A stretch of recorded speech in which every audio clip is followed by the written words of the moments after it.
Everyone, अस्सलाम वालेकुम, नमस्ते, सत श्री अकाल। कैसे हो दोस्तों? I hope you all are doing great और मैं भी बिल्कुल ठीक हूँ। आज हम रिएक्ट करेंगे और ये वीडियो बेसिकली होने वाली है शिवलिंग के ऊपर। जैसा कि हमने प्रीवियस वीडियोस भी देखी हैं तो उसमें हमने काफ़ी कुछ जानने की कोशिश की थी और शिवलिंग के बारे में बेसिकली मेरे माइंड में भी थोड़ी बहुत कन्फ्यूजन थी, तो मैंने सोचा कि ये वीडियो पे हम रिएक्ट कर लेते हैं। तो ये मिस्ट्री जो है उसकी वीडियो है, मिस्ट्री रिवील की। सो चलते हैं, इनकी वीडियो अच्छी होती हैं। और ओरिजिनल वीडियो का लिंक आपको डिस्क्रिप्शन में मिल जाएगा, सो वहाँ से आप देख सकते हैं। सो लेट्स स्टार्ट, जानते हैं क्या बोल रहे हैं।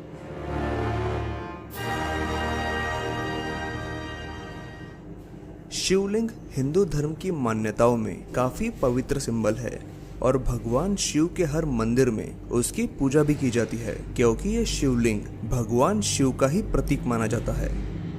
शिवलिंग के दो हिस्से होते हैं, ऊपर का गोल हिस्सा और निचला बेस, जिसके कई काम होते हैं। जब हम शिवलिंग पर पानी या दूध डालते हैं तो वो इसके रास्ते बह जाता है।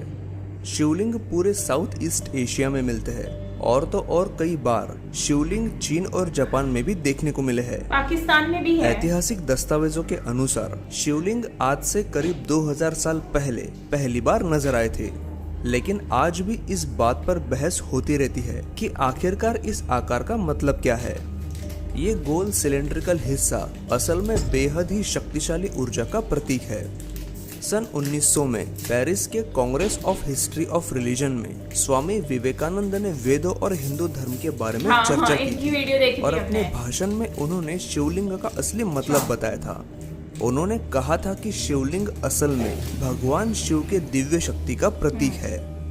लेकिन सदियों से पश्चिमात्य लोग यही मानते आए हैं और खासकर अंग्रेजों ने किताबों के जरिए भारतीयों के मन में यही बिठाया है कि शिवलिंग एक सेक्सुअल सिंबल है। उसका सिलेंडर पुरुष के लिंग का प्रतीक है और निचला गोल हिस्सा महिला का। लेकिन शिवलिंग का गलत मतलब तो आज तक निकाला जा रहा है और आज भी कई भारतीयों की भी यही मान्यता है, जो बिल्कुल गलत है। लिंग का असली मतलब होता है स्तंभ और शिवलिंग में मौजूद ये स्तंभ ऊर्जा का प्रतीक है। आज साइंस की भाषा में कहा जाए तो ये एटॉमिक एनर्जी का प्रतीक है और जैसा कि हम सब जानते हैं, एटॉमिक एनर्जी का इस्तेमाल भलाई के लिए नहीं किया जा सकता। तो फिर भगवान शिव से इस ऊर्जा का क्या संबंध?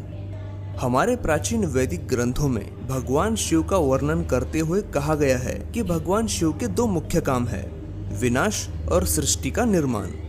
उनके एक हाथ में डमरू नजर आता है जिससे वो सृष्टि का निर्माण करते हैं और उनके दूसरे हाथ में त्रिशूल है जो विनाश का एक हथियार है। इसके अलावा उनके माथे पर एक तीसरी आंख भी है। कहते हैं कि जब भी वो अपनी तीसरी आंख खोलते हैं उससे काफी तेज रोशनी निकलती है जिससे सामने वाली चीज भस्म हो जाती है। हिंदू मान्यता के अनुसार भगवान शिव ही वो भगवान थे जो इंसानों के विनाश और उनके पुनर्निर्माण के लिए जिम्मेदार थे। वेदों में कहा गया है कि भगवान शिव पृथ्वी पर तब आए थे जब इंसानों का वजूद नहीं था। हिंदू मान्यता के मुताबिक विनाश के बाद ही निर्माण हो सकता है। सिर्फ हिंदू मान्यता ही नहीं बल्कि दुनिया की हर संस्कृति में कोई न कोई लेख ऐसा जरूर मिलता है जिसमें एक महाजल प्रलय की बात की गई है, जिसने पृथ्वी पर से एक ही दिन में सारी जीव सृष्टि का अंत कर दिया था। तिबेटियन लामा ने भी ये कहा था, ऐसा एक समय आया था कि जब पूरी पृथ्वी पानी में डूब गई थी और फिर जब पानी कम हुआ तो बिल्कुल नए सिरे से इंसानों की रचना की गई थी। और शिवलिंग का आकार हमारे वेदों में शिवजी द्वारा किए गए विनाश की बात को दर्शाता है। शिवलिंग का सिलेंड्रिकल आकार आज के न्यूक्लियर रिएक्टर से मिलता जुलता है। उसके बेस का गोल आकार भी बिल्कुल न्यूक्लियर रिएक्टर के उस हिस्से जैसा है जो रिएक्टर से उस पानी को बाहर निकालता है। प्राचीन काल से ही हिंदू लोग शिवलिंग की पूजा करते हुए उस पर दूध या पानी डालते हैं। और आपको ये बात जानकर हैरानी होगी कि न्यूक्लियर रिएक्टर को भी ठंडा रखने के लिए उसमें पानी डाला जाता है जो बाद में बेसमेंट से बाहर बह जाता है। एक और दिलचस्प बात यह है कि ज्यादातर शिवलिंग नदी या ऐसी जगह पर होते हैं जहां आसपास पानी का स्रोत हो, बिल्कुल न्यूक्लियर पावर प्लांट की तरह। इसका सबसे बड़ा उदाहरण है कर्नाटक राज्य के सिरसी गांव में। इस गांव से 15 किलोमीटर दूर शालमाला नदी के अंदर भारत का एक बहुत ही प्रसिद्ध तीर्थस्थल है सहस्त्रलिंग। इस पानी में मौजूद शिवलिंग साल के ज्यादातर समय पानी के अंदर ही समाये रहते हैं, लेकिन हर साल महाशिवरात्रि के मौके पर ये सारे लिंग तीर्थ यात्रियों को दिखाई देते हैं। महाशिवरात्रि का पर्व आमतौर पर फरवरी और मार्च के शुरुआत में आता है और इस वक्त इस नदी का पानी पूरी तरह से उतर जाता है और सारे शिवलिंग नजर आते हैं। इन शिवलिंगों का निर्माण नदी में ऐसे ही नहीं किया गया था। इन शिवलिंगों को बनाने वाले लोग हमसे ज्यादा समझदार थे, क्योंकि वो शिवलिंग का असली मतलब जानते थे।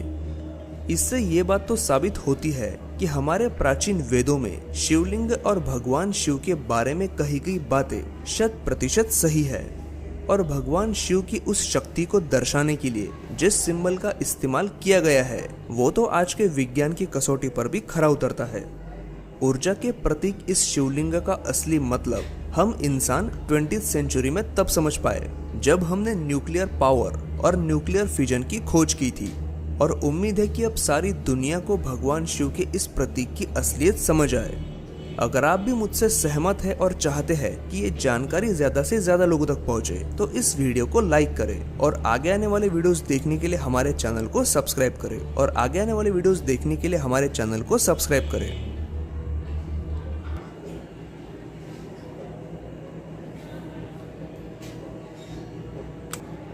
सो फ्रेंड्स, ये वीडियो है जिसमें डिस्कशन की गई है रिगार्डिंग शिवलिंग, और शिवलिंग के बारे में ये बताया जाता है कि ये शिवलिंग जो है इसको जो है वो मतलब वैसे तो बहुत सारे लोग इसको नेगेटिव वे में भी ले रहे हैं, जैसे कि बताया गया उसकी शेप की अकॉर्डिंगली, लेकिन जहाँ तक मैंने एनालाइज किया है वो यही है कि इसमें जब लोग मिल्क डालते हैं शिवलिंग के ऊपर तो उससे क्या होता है कि वो एक उसमें जो कॉर्नर बना है तो वहाँ से बह जाता है।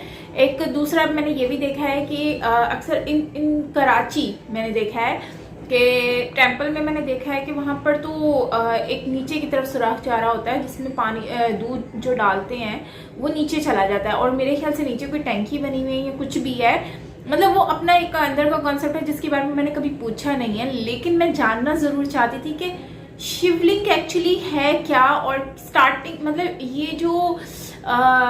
जो शिव जी हैं इनके अकॉर्डिंगली शिवलिंग क्यों, मतलब क्या इसकी मान्यता है एक्चुअली, तो मेरा ये बेसिक क्वेश्चन था।